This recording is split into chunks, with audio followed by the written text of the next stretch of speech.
you just have more and more come. Do you have room for that many participants? There's always something always. to do. Really? Okay. And, you know, And how can people who would like to know more about that, how can they get in touch with you? I think the best way to get in touch with Gideon's Garden is through St. James, and you can call us at area 413-528-1460, or you may email rector@stjamesgb.org. That's RECTOR at STJAMESGB.org. Okay, that's very useful. Now, you're talking about a lot of outreach, but you've been involved, Penny and I guess Paul have been involved in speaking to groups in the community. Could you tell us more about what you've done and if you have any plans to do future outreach? What we're doing, we also received a call from 2 different senior community groups that we will be talking with to use for 2 different reasons. You know, some of the older people do not have an opportunity to have their own garden any longer. And so we've been having a dialogue of how their van, the senior van, can bring some of the people to the garden. We now have a nice bench where they can sit on and look out at the garden and just spend some time there. And, you know, that's another purpose of the garden, feeding the soul and having an opportunity to just relax, to be outside, to be in the garden, to have time to remember things that you used to be able to do, maybe that you can't do anymore, but that garden is there for you. So that's another speaking engagement that we're going to do. And then we're also going to talk to some of the high schools when they start back up. Because there are a lot of the high school students that have become interested, but they're not really sure how they can be involved. And so we want to have more of a concrete plan for them of what they can do. Now, Monument Mountain High School, a group of kids there started Project Sprout, and they have their own very accomplished garden. It's been going on for several years now. Has there been any interaction with them? Well, Taft Farms, in the beginning of each season for Project Sprout, they'll contact us for a donation, and we are more than happy to give them anything that they may need. You know, there's so many local businesses, local farms that help Project Sprout that sometimes our donations have been somewhat limited because they've already got everything that we can offer to them. But again, I think this past year we gave them 10 or 15 bales of straw that they needed to mulch some of their beds with, and you know, we'll continue to support them in any way we can because it's certainly a similar operation. We also donate when they do their dinner at the Route 7 Grill each spring. We donate whatever we may have still in our cooler from our seasons, because they want everything local. They don't want stuff from the market. So, you know, storage items like beets, carrots, potatoes, cabbage, anything we may still have available. And also sometimes asparagus if the season is early enough. We donate to their dinner. Oh, that's great. How many more minutes do we have left? Okay.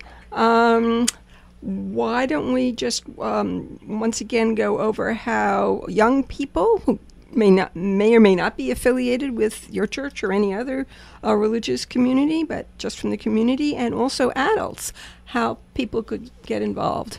Well, I think that there are several ways. They can certainly contact St. James with all the information that Francie just gave, and they can also stop by the farm, which many of them do, to ask how they can be involved and what they can do. If they ever want to go to the garden, then you just come across the street on Division, on that side of Taft Farms, and they can ask for Penny, Paul, or Sue, and we will get them involved. We never let anyone leave without getting them involved.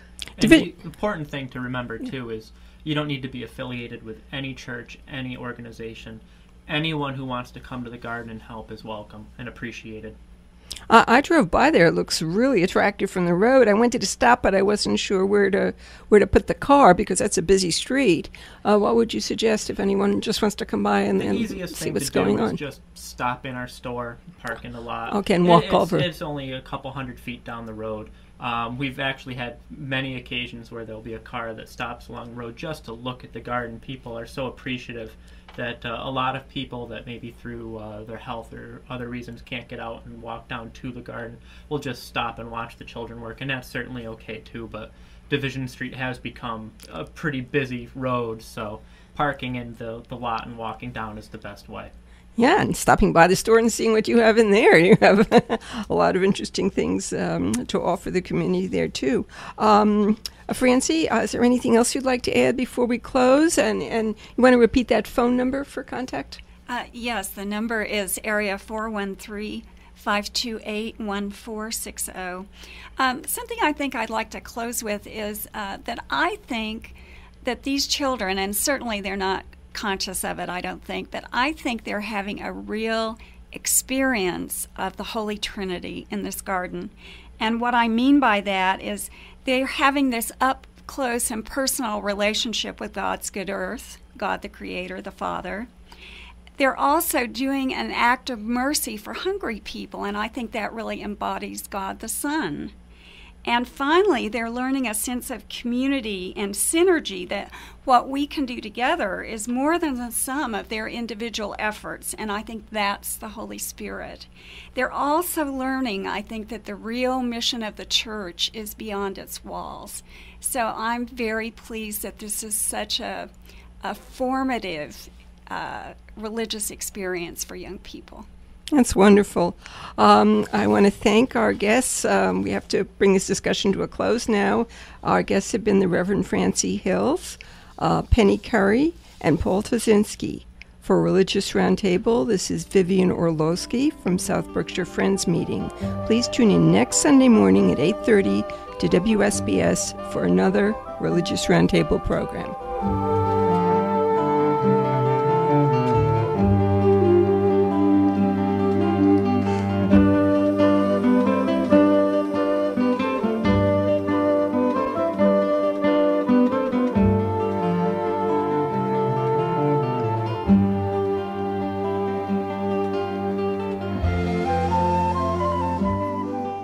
Roundtable is pre-recorded in the WSBS studios on Stockbridge Road in Great Barrington. Any comments, viewpoints, or materials presented by the hosts and guests of the show do not necessarily reflect the views and opinions of WSBS Radio and Vox Communications.